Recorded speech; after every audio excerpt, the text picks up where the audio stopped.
میرے پاس آپ لوگوں کے لیے ایک بیڈ نیوز ہے. میرے والد صاحب کو اغوا کر لیا گیا ہے. وہ یونیورسٹی آف گجرات کے امپلائی ہیں. وہاں پہ کچھ لوگ آتے ہیں کھاریاں پولیس کے, ان کے ساتھ کچھ سول میں لوگ ہوتے ہیں, ان کو وہاں سے اغوا کر لیا جاتا ہے, ابڈکٹ کر لیا جاتا ہے اور ان کو وہ کھاریاں کینٹ پہ لے گئے ہیں. یہ سب کچھ ایک دم سے نہیں ہوا. پچھلے کچھ روز سے کالز کا سلسلہ چل رہا تھا. اسپیشل برانچ گجرات سے کچھ آفیشلز ہیں, وہ کالز کر رہے تھے, دھمکیاں دے رہے تھے, ابو کو بھی اور بھائیوں کو بھی ڈرا رہے تھے, دھمکا رہے تھے کہ آپ کا یہ کام ہے, آپ کا یہ بزنس, آپ کی یہ جاب ہے, تو آپ کے لیے بڑے ہم خطرناک ہوں گے, ہم یہ کر دیں گے, وہ کر دیں گے اگر آپ کا بچہ جو ہے وہ باز نہ آیا.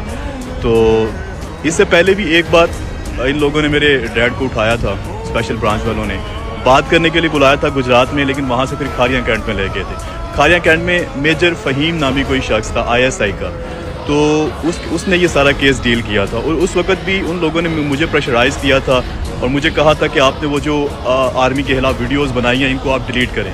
اگر آپ ان کو ڈیلیٹ نہیں کریں گے تو پھر آپ کے فادر کے ساتھ بہت برا ہو سکتا ہے. وہ میرے لیے ایک نیا ایکسپیرینس تھا. That was my first time. تو میں نے ان کی بات مان لی تھی. میں نے وہ ویڈیوز ڈیلیٹ کر دی تھی. ان لوگوں نے پھر میرے والد کو ایک دن کے بعد چھوڑ دیا تھا.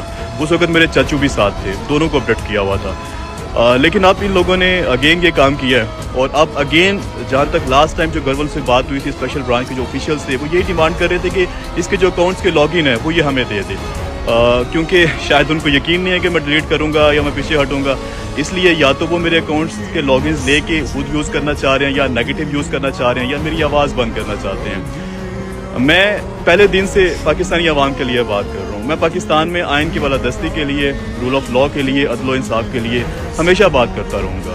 جو میرے ملک کا آئین, میرے ملک کا دستور, میرے ملک کا کانسٹیٹیوشن مجھے اجازت دیتا ہے, اور میں کبھی کوئی ایسا کام نہیں کیا جو میں آئین سے باہر جا کے کیا ہو.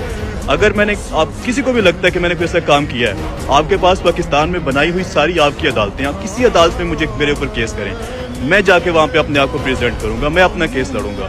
کوئی ایک چیز ثابت کرے جو میں نے کانسٹیٹیوشن یا آئین سے باہر نکل کے کی ہو. میں نے ہمیشہ اپنے آپ کو اس چیز کے اوپر قائل کیا ہے کہ آواز اٹھانا بہتر ہوتا ہے ہتھیار اٹھانے سے. مجھے تو نہیں لگتا کہ میں نے کوئی ایسا غلط کام کیا ہے, اور اگر کسی کو لگتا ہے کہ میں نے غلط کام کیا تو آپ کی بنائی ہوئی عدالتیں ہیں نا, لگاؤ کیس, میں بھگتوں کا کیس, میں اپنی صفائی پیش کروں گا وہاں. آپ تمام دوستوں سے دعا کی اپیل ہے, زندگی اور موت تو اللہ کے ہاتھ میں ہے, رزق, عزت, ذلت سب کچھ اللہ کے ہاتھ میں ہے, لیکن پھر بھی دعاؤں میں اثر ہوتا ہے, اور آپ لوگوں کی دعاؤں کی ضرورت ہے.